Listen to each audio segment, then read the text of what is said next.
Lee, you're very welcome to the ScaleX Insider podcast. I am really delighted and thrilled to have you on the show today. Oh, it's great to be here. Thanks for having me. Thank you. You're very welcome. And I have to say, for those watching on YouTube, that isn't a virtual background. That is actually your own background, a very impressive recording studio. So well played. Well played to you. It's very impressive. Yeah, thank you. Yeah, this isn't a Zoom plugin for the Zoom Pro music background. This is actually my home recording studio. Yeah, I might steal it, by the way, as a virtual background. So after this, it's incredibly impressive. So look, we've been chatting off air. We're both passionate and very much aligned. Our vision is to inspire, connect, and enable millions of ambitious leaders of small and medium-sized enterprises to scale with purpose. So Lee, what does scaling with purpose mean to you? Yeah, scaling with purpose. Every organization, in my opinion, that creates a job that leader's a hero of mine. So you've got a small business, solopreneur, you expand, you create a job, you're a hero because this is one more person that can contribute to supporting their family. So that in itself is an amazing purpose that I don't think a lot of people give the credit to that they should. But scaling with purpose, why is the world a better place? Because you exist. Maybe you're just creating jobs. But at the end of the day, we're creating value in the world. And what is that value? And that's the thing I love about capitalism in its purest form. Best value wins. I almost wish we called it value creationism along those lines. But if we're continually creating more and more value, what an incredible purpose. I mean, this leads to abundance for everyone in the right stuff. And, purpose is really an interesting word and how people apply it. Do you mean it? Are you genuine? Or are you saying that so people will do business with you? And I think, unfortunately, the smaller portion are the ones that really mean it and want to have a material impact on the world with a greater purpose or a reason why their business exists.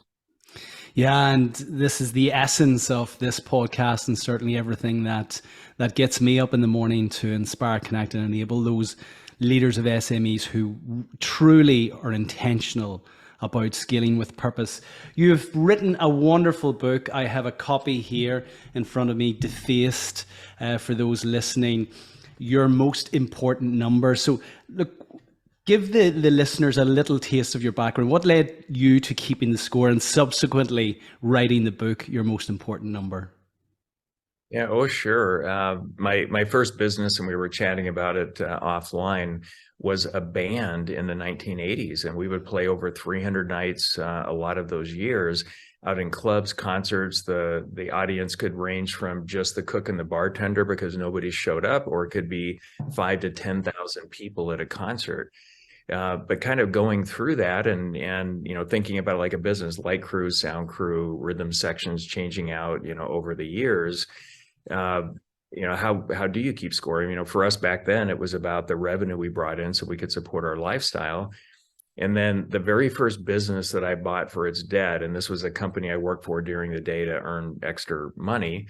How do we measure success? Well, we needed enough cash flow to keep the doors open. So that was the initial most important number. And I think that first year we almost went out of business about 50 times. I bet a lot of your readers can relate to that, but grew that from 3 employees to over 500. And the biggest challenge that I had was, how do you get every team member running their role, their part of the organization, whether you're a leader or a non-supervisory team member, like it was your own business? In other words, I wanted everybody to be the CEO of their own role. And when they create value for the business, it needs to also increase the value created, one level above them, if you will. So you've got the front line, they're all doing things. The frontline team members, when we were over 500 employees, they had the biggest impact on the profitability of the company. So what were they doing to constantly drive that, improve culture, all of it? And then how did that accrete up all the way to the top of the organization? So what would be an intentional operating methodology that is simple, that has elements that resonate with people and how they like to work, how they like to play, how they think about things, that just really works across the board. So it was quite an evolution from 3 employees to past 500, and what we learned along the way to make that happen. Now, all of that has distilled out into what I'm calling the MIND methodology, which is in my book, Your Most Important Number. And this is something that works for, and let me back up. My goal was I wanted an operating methodology that would work for 80% plus of all teams of any size anywhere. And a team could be a solopreneur with their contractors and advisors. It's still a team. And what I'm finding is this MIND methodology is working literally for 100% of the teams everywhere over so many other operating methodologies, whether it's, it could be OKRs, 40X, EOS, scaling up. There's a bunch of popular ones and thousands of less popular ones. The challenge with most of those, and I went through this evolution in my companies, is that they tend to make process more important than what is most important. It looks good on paper. If you just roll this out to a bunch of robots, of course it'll work. But real people in the real world, it just didn't work. And so this MIND methodology, which we'll dig into here, is something that just really leverages, I believe, human nature in the right way to significantly increase the value that they can create over time. Yeah, and I'd love us to do a masterclass on the MIND methodology today. Given your scaling credentials and your experience, Lee, what were some of the challenges or tripwires that you encountered that ultimately you're trying to mitigate for business leaders of who are ambitious to scale now to kind of neutralize those through the MIND methodology? So can you share some of that with us? Yeah, absolutely. So some of the things that I wanted to solve for early on is how do I get everybody aligned? And so we're all kind of going in the same direction. And I would find with the best of intentions, everybody wants to win and they're doing things that they believe are right, but they're often not aligned with everybody else. So it's really holding the organization back. It's like a bunch of anchors. So how do we get them aligned on all the things that we can do to improve what is most important? And if you're in the for-profit world, it's going to be profit. If you're super capital intensive, it's probably going to be cash flow, because we all know you can make a lot of money at the bottom line and go out of business because you run out of cash. And then the second thing is, how do we make decisions? And are we making decisions to do the right work at the right time in the right order out of all the things that we could be doing?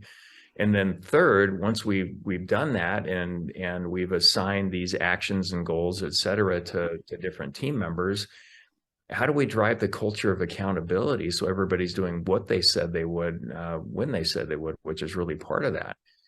And so those were the things I wanted to solve for. Didn't have alignment, got alignment. Where are we at? Where are we going? How are we going to get there?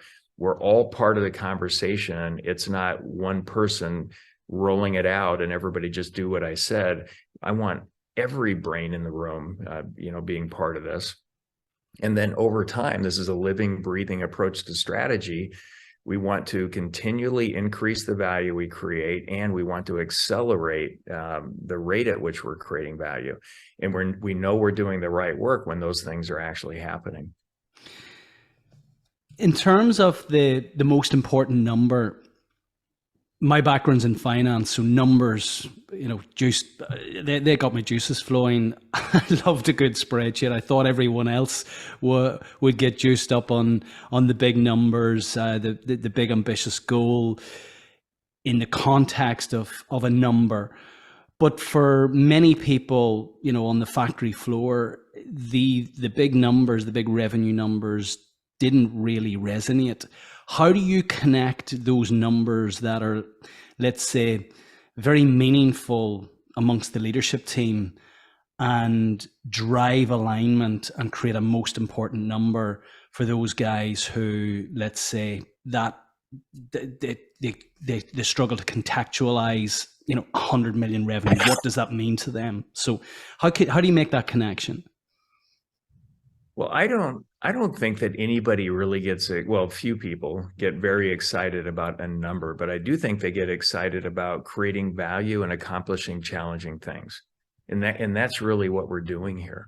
So with the MIND methodology, which again, the acronym stands for most important number in drivers, the organization itself will have a most important number that does two things. Above all of the numbers, it says you're winning or losing the game. And the second thing, which is wildly important, it will drive the majority of the right behaviors, more of the right behaviors than any other number. And then as you cascade that out, now you may be a solopreneur or a really small business. There's really only one team, and it's profit or cash flow in the for-profit world. If it's nonprofit, it's impact, whatever that is. You know, what's the whole purpose there for the nonprofit. But then as you cascade out, you know, you get a little bit larger. Hey, you might have an HR department, you might have a financial leader, CFO, you might have customer service, sales, marketing, operations. They will all have most important numbers that, when improved, will improve the next one up, and all those numbers should drive the right behaviors coming in. So you've got these most important numbers, and then the drivers essentially are just categories of work that each team should be really good at leveraging to improve their most important number. And that's it. This is like evergreen, continuous improvement. And now we can see the work that every team is doing to improve their most important number. And there's one main number that does those two things, but there's always another 3, maybe even as many as 30 numbers that they are measuring. But we're only measuring those things to help us make better decisions to improve our most important number. And I think it's fascinating. I mean, you'll get this with your finance background. There'll be a most important number. Great. Now we took time as a team to come up with that together. This isn't something given to anybody. Everybody has to come up with it. And then here's all the other things that we're measuring. And there could be 20, 30 measures there. And I asked them the simple question. I go, each one of them, how are you using this measurement to make decisions to improve how your most important number moves in the direction you want it to? And over half of the numbers that they measure, they've got nothing. They're just measuring it for the sake of measurement. So every action, every decision has to be through the lens of how will this improve the most important number. We're not into activity for the sake of activity. In a way, you could say we just want to do less better. Yeah. And really focus on the number as a team and only measure and do things that are going to move it. And virtually every team I've ever met could make a list of, you know, hundreds of things they could do, but which 3 or 4 really will move the needle, you know, around that. So you've got the most important number, you've got drivers or these categories of work that we're leveraging to continually improve. And then we've got a set of other measures that are really powerful because they're, you know, in a way, these leading indicators that will allow us to make much better decisions to continually improve our most important number. And presumably, given all of the work that you've done with companies since scaling your own businesses and indeed within scaling your business, your own experience, there will be numbers common to every scaling business, like revenue growth. Scaling technically is average annualized growth of 20% year on year over a 3-year period, measured by either growth in employee numbers or revenue. So we've got that in terms of, you know, the top line and the employee number. What do you find are the most important numbers in the context of a scaling organization across some of the core functions that enable that organizational min? Yeah, a great question. So a common business will have a product or service they sell. So you're likely going to have marketing, you're likely going to have sales. If you have a little bit of size, you probably have somebody in charge of HR, human relations, or and you know, getting the people part right. So if we walk through these, if I go to the HR department and what would their most important number be? Now, again, we want, you know, incredible ownership from every team around their most important number, the work they're doing to improve it. It has to be theirs. So we've had the conversation about what is the most important number, what are your drivers? And it always starts out in HR where they say, well, it has to be retention or engagement. So great, well, let's play it out. Remember, it's got to say above all others, you're winning or losing and drive the majority of the right behavior. So let's just pick retention.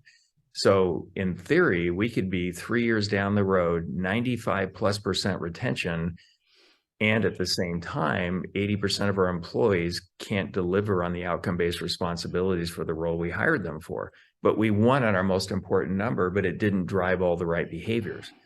So you know what? A better most important number, and so far everybody's adopted this for an organization of 25 or more employees, is percentage seats filled with capable people. If I have 100 employees and 80% of them are delivering or over delivering on what their role requires, then we're 80% and the 20% is below it, or they may be vacant seats. So our goal is 100%.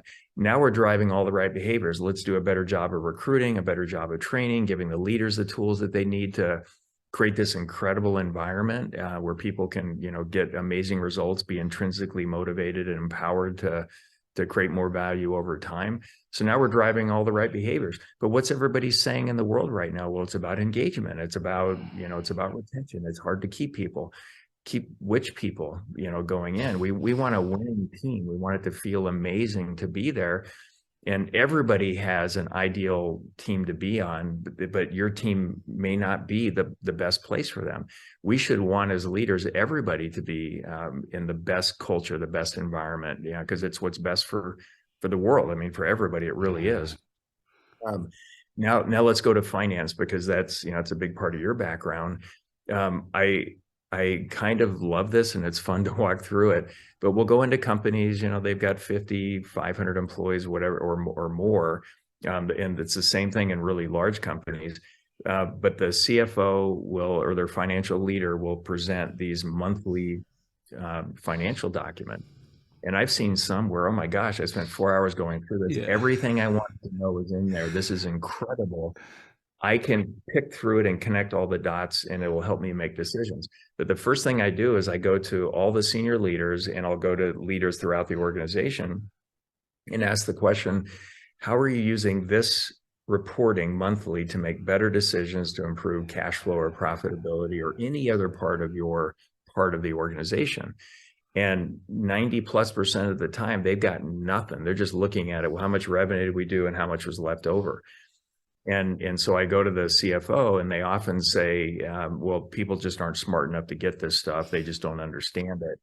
I said, well, I'm giving you a grade of a D- or an F right now as a CFO, because your job, in my opinion, is to educate and communicate with and help every leader at every level in the organization discover the 2, 3, maybe 6 numbers that they can really leverage and use to make better decisions to drive improvements in profitability and cash flow. That's your job. You've thrown it out and just said, nobody's smart enough to get what I do. I mean, it's kind of what they all say in different ways of saying it. So I think for the financial team, that leader, their most important number usually is cash flow. And how can we help every leader to, again, discover the numbers that help them make the best decisions to continually improve cash flow and profitability and what's going on. So you can go one to the next, and I go over to marketing. Well, qualified leads. Okay, well, what is a qualified lead? So we need a certain number of qualified leads. In that definition of a qualified lead, a certain percentage will close when we go to sell it. Sales will have profitable revenue, is their most important number. And as we continually improve the quality of the qualified leads, which is one of the drivers for marketing, maybe we used to need 100 qualified leads a month to hit our number. Now we only need 25 because we're closing 80% of them, because we've significantly improved the quality of those qualified leads. But what do you have in most organizations? Sales and marketing should be at the hip, but they're not. It's almost like an adversarial relationship. They need to be working really closely together, as well as with the customer service department. Well, like, what's really happening on the front line? You're not in a bunch of silos.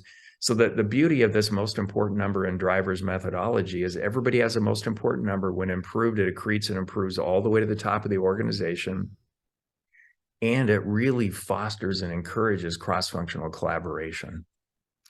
Yeah, I love that. I'm smiling here because so much of it resonates, especially in the early part of my career as the head of finance for a scaling organization. I was very proud to attend the first board meeting with a 30-page financial report, which had taken me an enormous amount of time to prepare, and the others around the table leafed through it, complimented me on the piece of work, but kind of, what do we do with this? And so, yeah, like you, we use it here. We'll chat about everything that's in this, and it's so comprehensive. It is everything you need, and brought it back in the next time again, the next month again, kind of blank looks. And third time round, I decided to put all of that information onto one page, which became the basis of actually the financial report that I used for reporting on our scaling journey for the following 15 years. So it's back to simple scales, complex fields. It's the responsibility of all of the leaders to really distill down into one or two key numbers, as you mentioned, to understand the key drivers that are going to move the needle on your scaling journey. So yeah, and on the note of cash flow, we always, assert that cash flow is the oxygen for scaling businesses, and certainly recommend that you maintain 6 months cash headroom in the business to give you that runway, that headroom should an ill wind blow. So yeah, so much of what you're saying, Lee, really resonates. I want to get back to something you said right at the outset, which is alignment. And I've seen it time and time again, where really leaders of scaling businesses feel that it's market conditions, it's the product, and that potentially will impede their scaling success, whenever the reality is it's misalignment at the top. They implode as a team rather than galvanize and align. How do you ensure that alignment is actually there? How do you make sure that everyone in the room is galvanized behind that most important number? And how do you check in on that alignment throughout the scaling journey? Yeah, well, I like what you said a little bit ago around simplicity and complexity. And I think a lot of leaders make complexity impossible instead of making complexity simple. And then once you've made complexity simple, simplify it even further. Yeah. And so we have a lot of solopreneurs, and also really small businesses, less than 10 employees, that have read the book. And this came out last year in June, Your Most Important Number, and all they did was change the language. What's the most important number of the company, and how is what you're doing improving our most important number? That's all they did. They had everybody read the book. They changed the language, and then within 3 or 4 months, the results are 50 to 150% better, because they're just thinking about it different. Like, that's the simplest way to run at it. And so getting everybody aligned, if we're not aligned at the top, the question is pretty obvious. What are we cascading out to everyone else? Yeah. And, a lot of leaders, I know this is super obvious, but they don't seem to get it. The vast majority of them don't seem to get it. In their heads, they've thought through it, and this just makes sense. Why isn't everybody just doing what I didn't communicate clearly they were doing? And they get really frustrated around it, right? And so you have to be so clear, and having a most important number that the team was part of coming up with, and the additional measures to support it, and the evergreen work and drivers. It's so easy to see that. We actually built my first software company. I started in 1999, so a lot of experience with building software platforms. So we built software that mirrors the MIND methodology. So there's one place to go look, and within seconds you can see any and all teams, whether it's one team, 10 teams, 1,000 teams. You can get anywhere, any of those teams within seconds, and see what their most important number is, what their supporting leading indicator measures are, and how they articulate the decision-making process. What are their drivers? And you can see into their meetings. What are their wins? How are they making better decisions? What are all the action items? So you can see the work they're doing.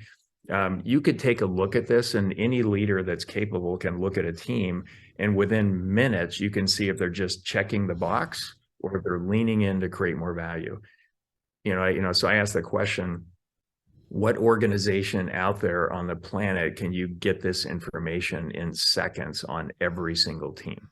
You can't, unless you're using the MIND methodology and this software tool to be able to hold it all in one spot. And what I would say, and I think a lot of leaders, believe this, and I think wrongly, that if you just install software, all things are going to be amazing. Tools don't matter. The methodology matters. Tools after the methodology is implemented can really matter because it makes it easier to sustain and scale something.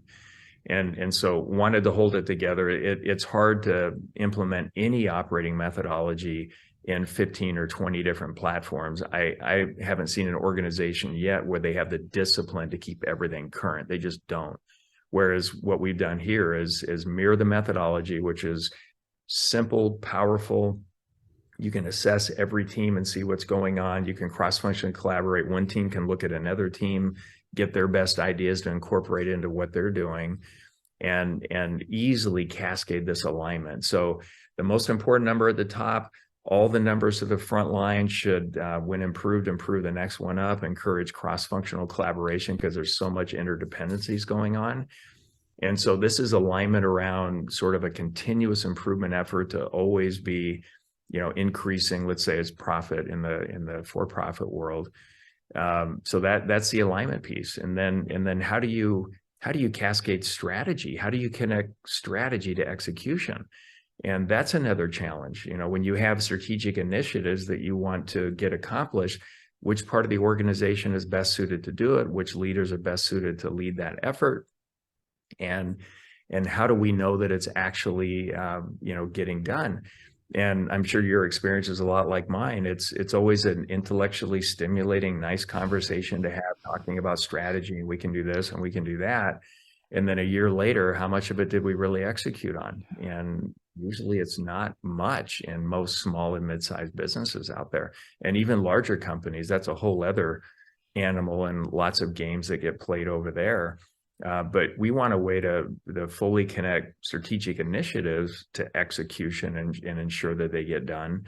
And so tools kind of matter there too, to be able to watch it. But a mind methodology would say in our process, so a strategic initiative is something that we're going to do that's different to a little bit to a lot of it, different than what we've done before to get a step change in our results.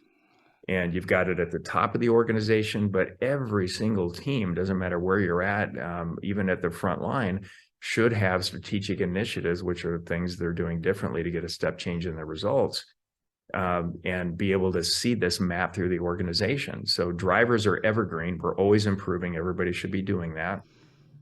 The strategic initiatives are things that we're going to complete, and then we get to go test our assumptions. Did it move the needle the way we thought it would? But most strategy sessions, and they list all of their, whatever they call them, strategic initiatives or goals, et cetera.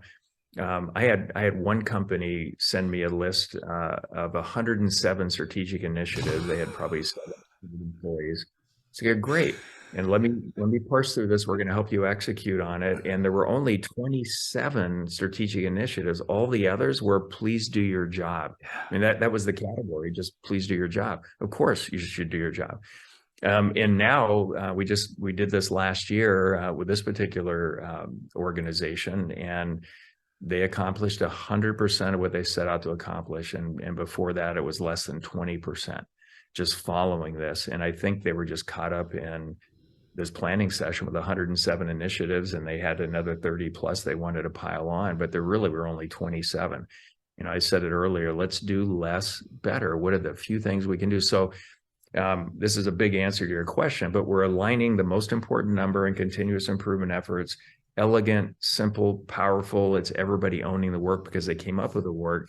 And now strategy, we're cascading that going through as well. So alignment at the top and easily connecting it all the way to the front line.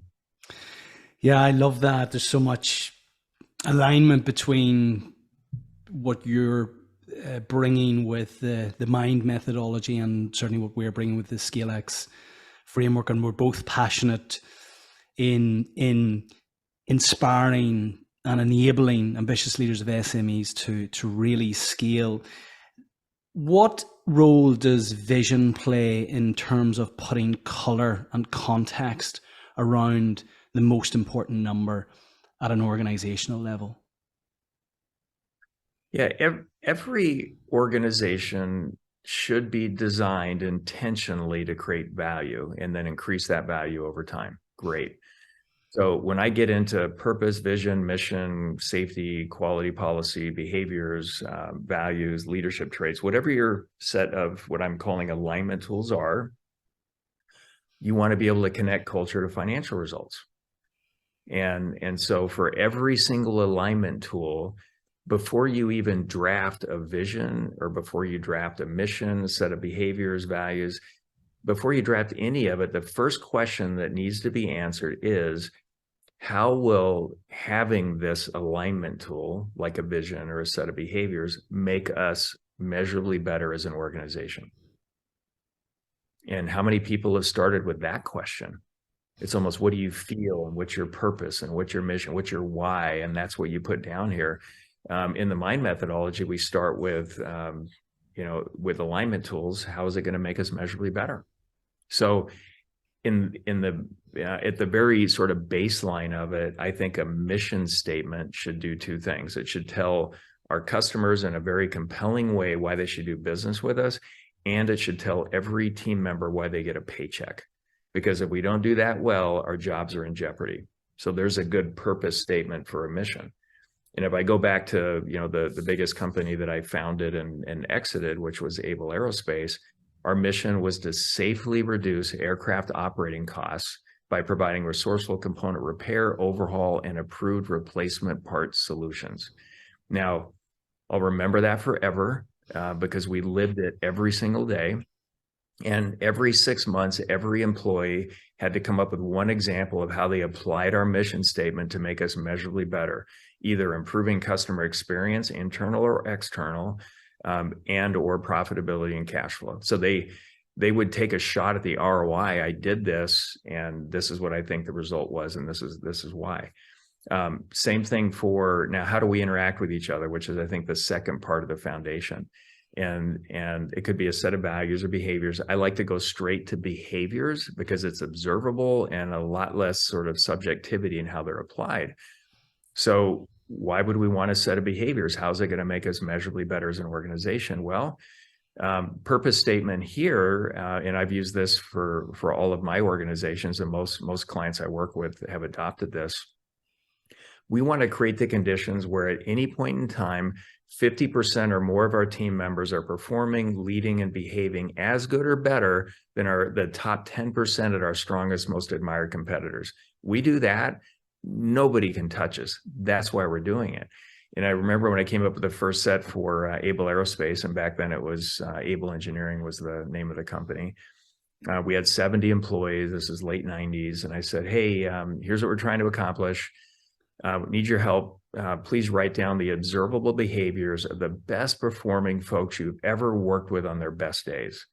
And out of 70 employees, 68 participated and got this huge list of behaviors that came in, and it all distilled down to 6 that stood the test of time. And before we took this approach, we had a set of values. The top value was integrity. And I remember asking 10 employees, how are you applying integrity to make us measurably better? And I got 10 crazy answers that said I completely wasted my time, but we had beautiful wallpaper of this stuff all around the place. Yay, what a waste.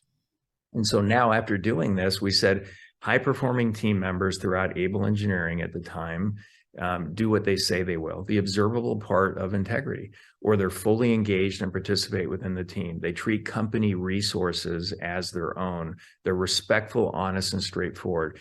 They present and pursue permanent solutions as opposed to dwelling on problems. So again, I'm going to remember these forever because every 6 months, every employee had one example for each of those of how they applied it to make us measurably better.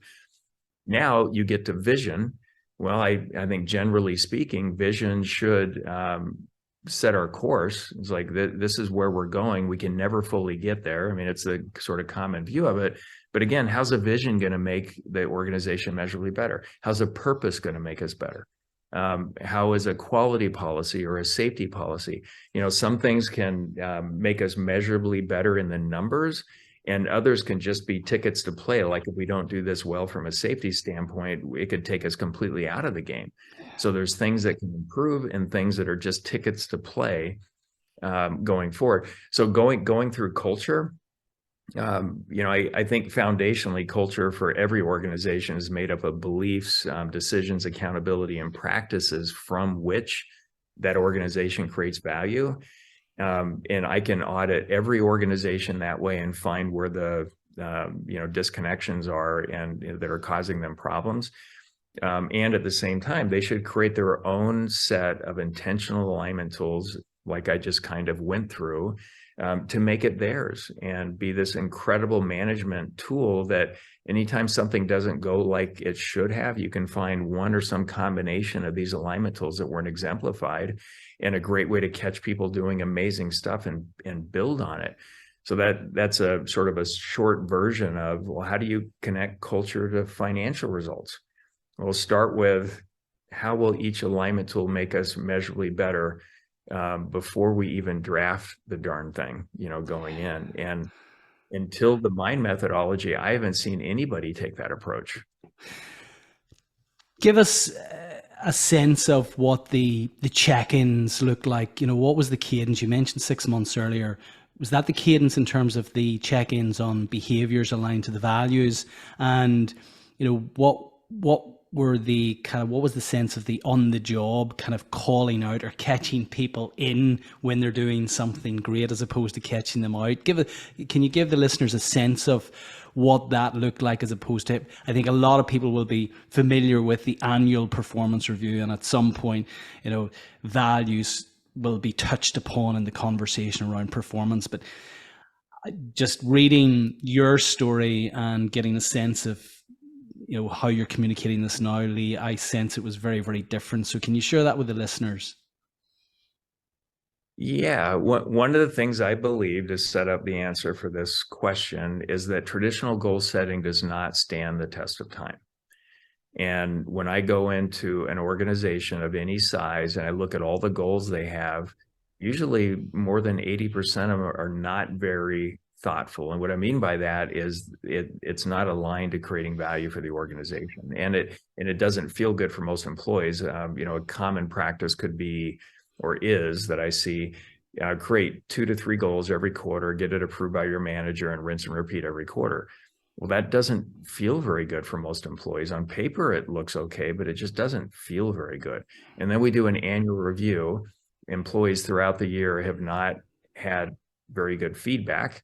And so they think everything's fine because nothing's being said, and yet they get information delivered to them saying it's not quite so fine. And so everybody's frustrated by the process. Most people don't like that at all. Now, philosophically, what I believe, and this is part of the mind methodology, is that every team member should know what's expected around their performance and where they stand based on the results 100% of the time. So we don't do, in the mind methodology, we don't do performance reviews. We do performance snapshots. We just capture a snapshot, point in time of where you're at, and then we talk about things that will create even more value going forward. There's no surprises. There's nothing. And back to simplicity wins, with very few exceptions, every team member should only have 3 goals. The first goal is team-based. It's their team's most important number goal.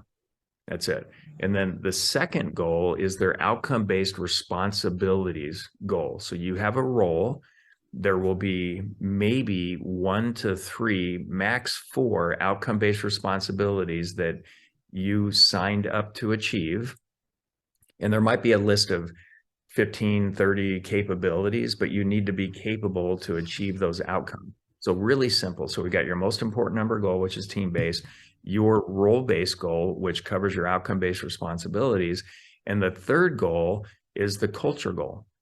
So what are the alignment tools of the organization? Are you a cultural fit? Which ones are you living the most and why? And do you have examples of how you're applying them to create value? And which ones offer the biggest opportunities to work on? So now when we do this performance snapshot, and typically it's team-based, like your whole team's in the room, and let's take a look at Lee. Okay, well, we all got the same score on our most important number goal. And now for my outcome-based responsibilities, am I nailing it, over-delivering, significantly over? Am I somewhere below? And I get a score around that, and we capture what I do well and what needs improvement. And then I get into the culture goal. here's all the alignment tools. These are the ones I'm living really well and creating huge value around. And these are the ones that offer some opportunities for me. I go so fast. If it was respectful, honest, and straightforward, I'm always honest and straightforward, but I go so fast, sometimes I'm missing the respectful part, which can de-energize the team and lower the overall collective value that we create. So that's important. Because the more we win, the better everybody does, including myself, the company, each team member, our customers going forward. But really simplify it with the 3 goals. Why make it more complicated than that? And rather than everybody running around trying to accomplish a bunch of goals, and let's say you had 10 people reporting to you and they each have 3 goals every quarter. Great, I've got 30 goals I'm following up on every quarter, as opposed to, hey team, this is the measure of value that we're creating. It says whether we're winning or losing. It's like we're in the Super Bowl and we're tied or we're ahead or we're behind and we want to win. And we're all talking every week about what we're doing to improve that. And we're assigning action items. And some people will say, well, it can't just be about profit. Well, it's about the total value that we're creating. It's not just about profit. Well, it'll be short-term and not long-term because you're going to make this decision to make the most money. No, it's about growth and acceleration in the growth of your most important number over time. And if you make these less than ideal short-term decisions, it's going to impact that. So that's not going to work. We want to drive all the right behaviors, and context, really matters here. This is so much more elegant and powerful for a leader to lead their team this way to create value than what everybody else does, I think, because they do it. And, your comment earlier today about it just doesn't feel very good. Well, it doesn't, and most people don't like it. But they actually like it because you're in with the team and everybody knows exactly where you're at, where your strengths are, where some opportunities are. We all have your back. We're working with you and we're capturing this stuff. And then we finish the performance snapshot with, here's a real short list of, maybe 3, 4, or 5 bullet points of where you're going to focus going forward between now and the next performance snapshot. Everybody's aware of it, but everybody sees it. I've had newer companies to the Mind methodology be super nervous about, oh my gosh, we can't do this. Everybody's going to freak out in the room. So just trust the methodology. And the ones they thought would be the most contentious had the by far best outcomes walking through this conversation. So even those that just say, I'll never like it, I don't care what it is, said, wow, this actually wasn't so bad going through it. Yeah. No, it's fully supportive and developmental. Yeah. I'm smiling. I interviewed the wonderful Kim Scott recently, who wrote the great book Radical Candor, and she talks about caring personally and challenging directly in terms of the culture that supports scaling. And this is clearly what you had developed and you've developed within the companies which you've scaled and exited. Lee, I'm curious, which comes first, the development of the culture to allow this direct challenge, or the just setting the most important numbers, and then the culture will ultimately follow behind, and if people don't align to it, well, then they'll kind of step out. Can you speak to that? Yeah, it's a journey, and every organization is a little bit to a lot of bit different. But if we're designed to create value as an organization, we should probably identify that first. Like, here's our most important number. Here's how we create value in the world. You said earlier, something around we can't control what's happening, the markets and all this stuff going on out there. Well, most companies that I know are in the small and mid-sized business space. They're less than 1% of the addressable market. So I've always had the theory that the whole market could be cut in half and I can still grow doubling a year if we're smart about it, right? I mean, there's just so much opportunity out there. But essentially, rephrase the question exactly what you... Yeah, we were speaking about the culture that you had embedded in the organization, which was really, about challenging each other directly in terms of alignment to the most important number, but caring personally in terms of how that challenge was communicated and how people understood that. And I was curious to understand, how that, how that journey played out, because I can imagine for a lot of organizations just to begin this, it will feel awkward and clunky, and uh, there will be friction. So can you kind of speak to that, Lee, in terms of, you know, how Kind of quickly does it iron itself out? so the order the order of what you do things. Well, first, how are we designed to create value? So let's get that mapped out and started. The foundation, which is most important number of drivers, your meetings, how you meet. So we've got all that mapped out. And then, you know, strategy could be something we take a look at. Culture, wildly important. How do we interact to create value? But these are decisions that are critical and made by the senior leadership team in terms of the order. But the foundation of the MIND methodology are the MINs, or most important number of drivers and meetings. So we got that first. And now let's look at it. Maybe the culture's pretty good. We don't need to really look at it, but we're not great at executing on strategy. So we do the strategy first and then the culture. But on top of the foundation of the MIND methodology, the senior leadership team would decide, we've got culture, we have strategy, we have leadership development, we have pricing, we have performance compensation. There's a number of things. Which are the one or two that will create the most value for us where we're at right now today? And this whole thing about being frustrated is an interesting concept, because you'll never be where you want to be. And I think the best way to look at this is, or should I say, where you know you could be. Best way to look at it is that, you know, if I go back 3 months or 6 months or 12 months in time, are we better today, you know, materially better enough than we were then? If the answer is yes, you're doing the right work. And if you keep doing this work, that will just accelerate over time, you know, the rate at which you improve. So get excited about the journey. And I'm co-authoring a book right now with a friend of mine that founded another company. And it's all around the healthy struggles your children need to succeed. And with the best of intentions, we've taken as much struggle away from our kids as we can. And now, as a result, they're not ready for adulthood. And we thought, hey, we want to give them what we didn't have, make it easier. Well, we're doing the same thing for adults. Like, something must be wrong if you had to struggle, you know, or have to struggle in the workplace.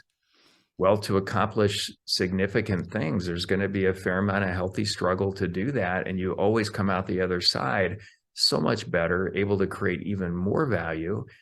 So I think we need to change leadership perspective there. Healthy struggle is really, really good. Accomplishing challenging things is going to be hard.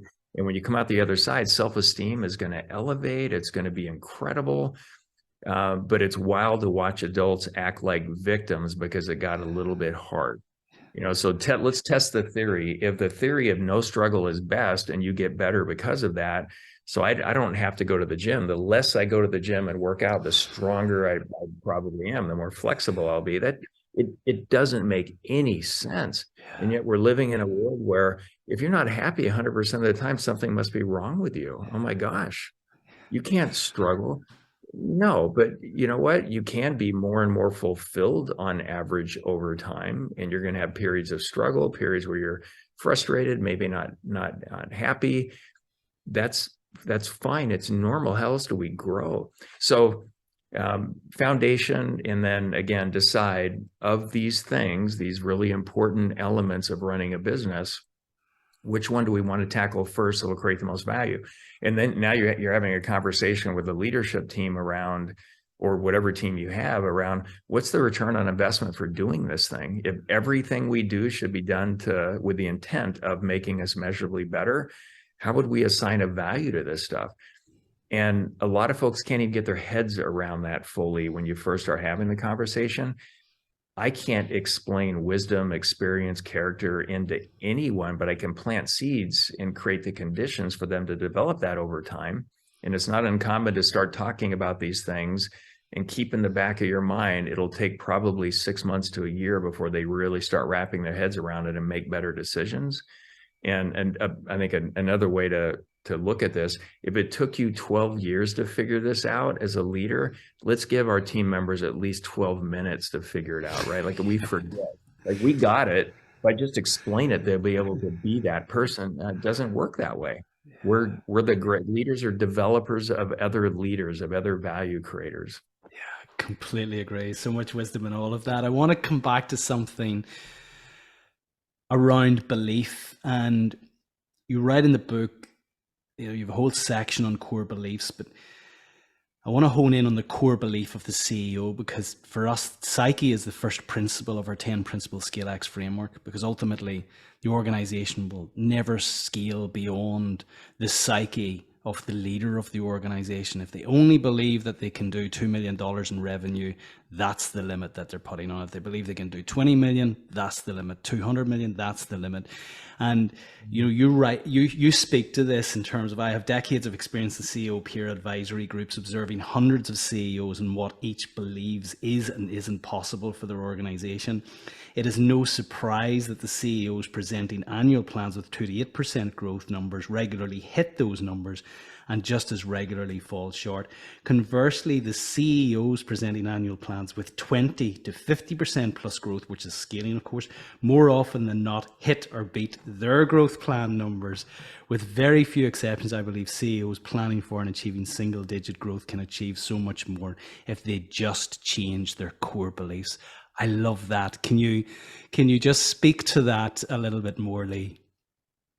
Yeah, it's so true. If they don't allow it to happen, believe it's possible, get it into their thought process, how could it even happen?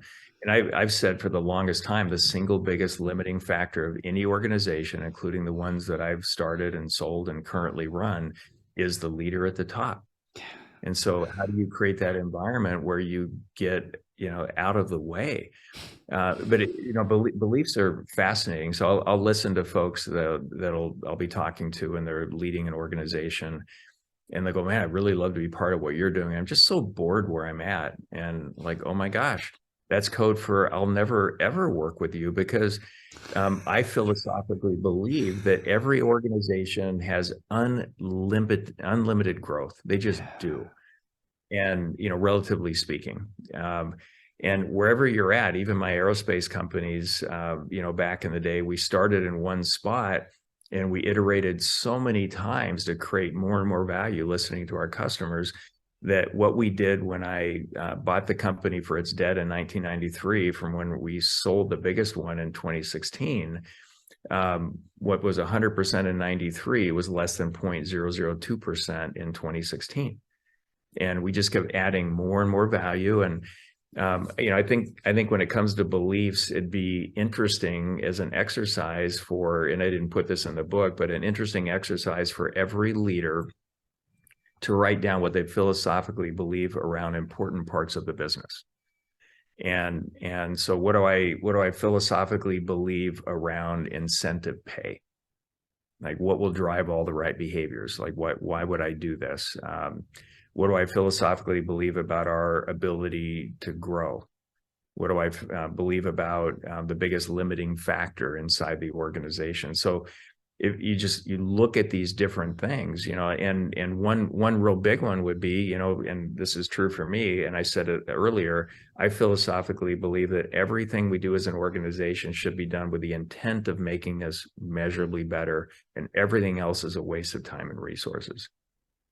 And they start sharing those things with all the leaders in the organization. It starts guiding their decisions over time. But you can't say it once and expect it to instantly start happening that way. This is a journey. Love the journey. Like, gazillions of folks have said that over time in all different books and writings and speaking. But truly, how many people can really enjoy sort of the journey and the healthy struggles and everything else? How do you get your perspective around that? And that's another philosophical belief, to create the best results now and do things now that will even get better results in the future. Do you philosophically believe that every company can scale? I do. Yeah. And it may not be the thing they're doing today. Yeah. No, we're aligned on that. I believe I put a threshold on it. if you've created $1 million of revenue, if you've delivered $1 million worth of value to a customer or customers, then there's no reason why that can't be 10 million. And there's no reason why the 10 million can't be 100 million. You know, it's about a mindset. But certainly if you've demonstrated $1 million of value, then why shouldn't that be 10 million? What's preventing that? And I think that's something that certainly the listeners should reflect on. Where is the bottleneck right now? And is actually the bottleneck their own core belief about their ability to scale the business? Lee, the last go ahead. Yeah, I was going to say the last hour has absolutely flown. I'd like to invite, just before we go into the close, is there anything else that you would like to share with the listeners in the context of the MIND methodology? The macro view is about creating value in the world. And every organization, again, should be intentionally designed to create value. And don't get hung up in, I want to be a $50 million or $100 million organization. What's the value that you're designed to create? And what's the healthy rate of increasing that value? And it shouldn't be growth for growth's sake. I think to be a healthy organization, you should be growing, but it's the right rate. And the stronger you make your team over time, or the stronger your team gets, you'll accelerate that rate. But it's the right rate for you. You're not keeping up with somebody else. You're creating value in the world. The better you get at it, the faster you go, the more fun it'll be, and just enjoy the journey. Yeah, love that. You've enjoyed an incredible career, so much experience in the context of scaling and beyond. Can you leave our listeners, Lee, with 3 timeless takeaways? 3 timeless takeaways. Simplicity wins every single time. Let's go with that. And be really intentional about connecting culture to financial results and connecting strategy to execution. Brilliant. It's been an absolute pleasure to host you on the podcast today, Lee. I've thoroughly enjoyed the conversation. Look, what's next for you? Well, what's next for me is scaling what we're doing with the MIND methodology. We are in hundreds and hundreds of companies today. I want it to be millions over the next 10 years. Yeah, brilliant. And the more we can, get this methodology, this way of thinking about creating value into the world. I've seen it firsthand with my companies, every organization I've worked with, where spouses will say, my husband or wife is a better person to live with after less than a year of working in your organization or these other organizations we're working with, because of the way it elevates self-esteem, the way they think about creating value. So at the end of the day, why do I do this? I'm set financially and I love the work. I just absolutely love this work. I believe the answer to everything is strengthening communities, and healthy communities have each other's backs, good times and especially bad times. You need less outside intervention. And so our whole sort of purpose, is strengthening communities by improving workplace cultures. And that's what we're doing. And I want to scale that. And I'm spending a lot of time focusing on K-12 education in Arizona. How do I get kids being launched as adults that are contributing, members of their communities? They can think critically, super productive, self-reliant adults. We don't have a lot of that. We've been going the other direction. So I'm trying to impact it in the business environment, but also with our kids, so they can think critically and not fall for all the craziness going on in the world right now. And it's a fun journey. I'm enjoying the work, and as I've heard before, I'm being a happy warrior about it. I'm not going to be upset. I'm just going to keep running at this challenge and try to make a dent. Oh, I love that. Well done, you. Look, Lee, if people want to connect with you, which I've no doubt they will, where best to reach you? Yeah, sure. Go to the website, which is themindmethodology.com. And from there, I highly recommend, ordering the book, reading it, and you'll get a really good sense for this. And so many folks that I've talked to that have given me feedback on it, and they've read through it 3, 4, or 5 times. Yeah. And the audio book, I do 30-minute interviews after each chapter, so it gives you even more background and insights. But when you go to themindmethodology.com, you can reach out to me. You can see all the resources we have.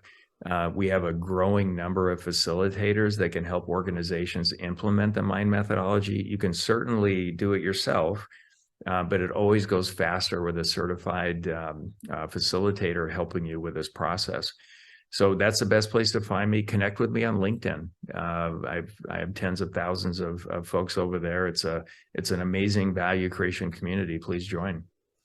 Brilliant. Look, once again, it's been an absolute pleasure to host you on the show today. I wish you every success in your journey. We're very much aligned in terms of making ambitious leaders more conscious about the value that they're creating. And once they become more conscious, then their teams benefit, their organizations benefit, their communities benefit, society benefits, and it just ripples out from there. So well done on everything. And thanks once again for your wisdom, your time, your energy. Take care. And Brendan, I really enjoyed the conversation. Thank you so much.